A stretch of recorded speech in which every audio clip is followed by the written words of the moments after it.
आज international human rights day है 10 दिसंबर। हर साल की तरह वर्ल्ड ह्यूमन राइट्स ऑर्गेनाइजेशन अपना एक विशेष कार्यक्रम, एक सम्मान समारोह और एक सेमिनार आयोजित करती है।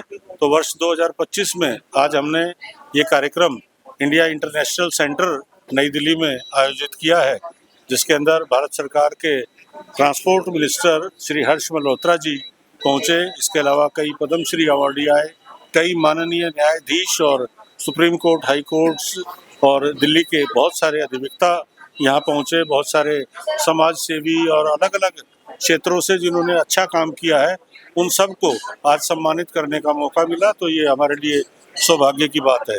जहाँ तक इस संस्था का प्रश्न है, वर्ष 2018 से हम लोग मानव अधिकारों के लिए काम कर रहे हैं। मानव अधिकार जागरूकता का विषय हो या जहाँ मानव अधिकारों के उल्लंघन की बातें सामने आती हैं तो पीड़ितों को न्याय दिलाने में मदद करना, ये इस तरह के कार्य इस संगठन के जो प्रमुख कार्य हैं।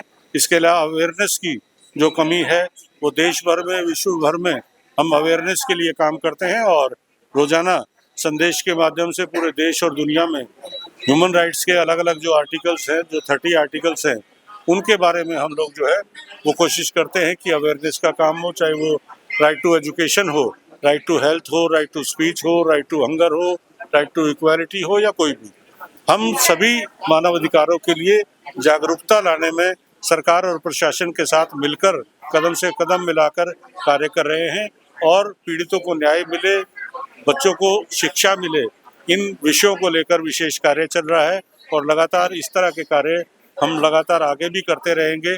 ये आज कह सकते हैं कि 7 साल जो है हमने हो चुके हैं कि हम लगातार इंटरनेशनल ह्यूमन राइट्स डे बना रहे हैं।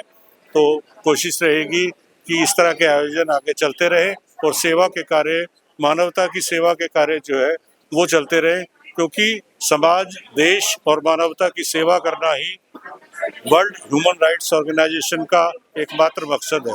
धन्यवाद। एक पत्रकार होगा जी, कितना मुश्किल?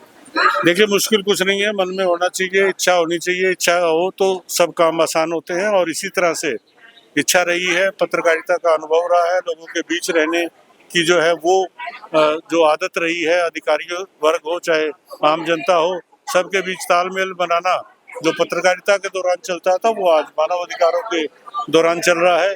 यही कोशिश भविष्य में जारी रहेगी। आपका मन कभी कचोटता है कि पिछले सदी का विश्व और वो भारत की अगर बात करें, भारत में उनके सिर्फ पानी और मूलभूत सुविधाओं के लिए लड़ाई, जहाँ हमें बहुत कुछ करना है वहाँ इन बातों के लिए कमाए हैं। देखिए, मूलभूत सुविधाओं की कमी केवल शहरी क्षेत्रों तक पहुंची है। ग्रामीण क्षेत्रों में प्रयास किया जा रहा है, सरकारें कोशिशें कर रही हैं और कोशिश हो रही है। अब तो बिजली की बात की जाए तो हर गांव, हर घर तक बिजली पहुंचाने का लक्ष्य हुआ है। ऐसे ही स्वच्छ जल भी पहुंचे, इस तरह की कोशिशें चल रही हैं।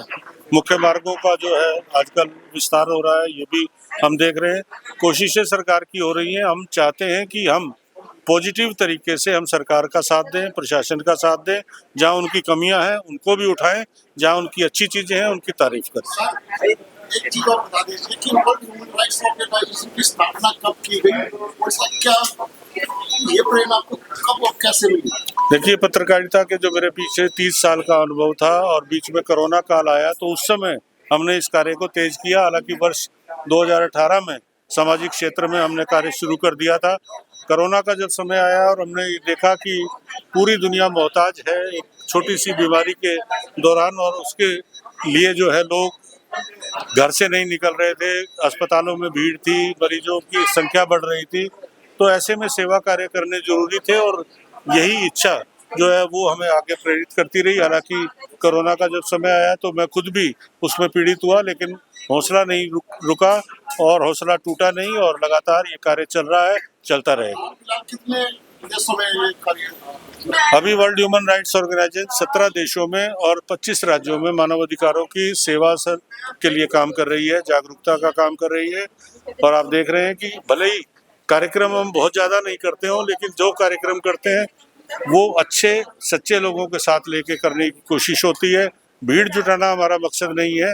अच्छे लोग आएँ, अच्छे लोग काम करें, इसी कोशिश में लगे। धन्यवाद। युवराज जी, एक तरफ कलम और एक तरफ रणनीति, तो दोनों के लिए आपको ऊर्जा कहाँ से मिलती है? कहीं किसी एंगल पर आप कमजोर नहीं पड़ते हैं, कहीं पीछे मुड़कर देखने का नाम युवराज। नहीं, मुड़ना क्यों है? कलम देखो, कलम भी जो है ताकत देती है और समाज सेवा भी ताकत देती है। इस ताकत के साथ हम सेवा करते रहें, इसी कोशिश में आज भी कार्य हो रहा है और आगे भी होता रहे। अगर युवराज शर्मा बनना चाहे तो कितना मुश्किल है? कोई मुश्किल नहीं, मन में इच्छा शक्ति लाओ, हर कोई बन सकता है। धन्यवाद। अगर आपको हमारा ये वीडियो पसंद आया हो तो लाइक करें, कमेंट करें और चैनल को सब्सक्राइब करना बिल्कुल ना भूलें।